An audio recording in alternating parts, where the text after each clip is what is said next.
Hello teacher, my best friend is Zulma.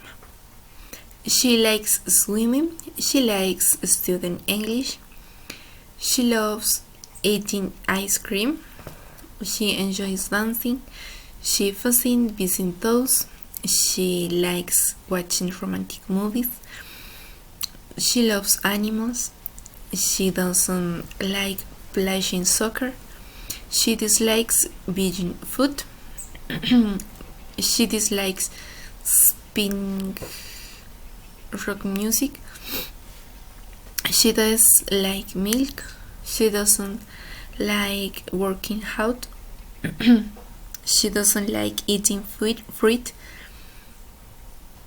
she hates snacks. When Sulma was 5 years old, they could not ride on her bike. She could not swim, she could not ride well, she could not name the colors. When she as a teenager, she could not dance well, she could not play the guitar, she can cook very well, she can run faster, she can say loudly, and she can drive a truck. Thank you.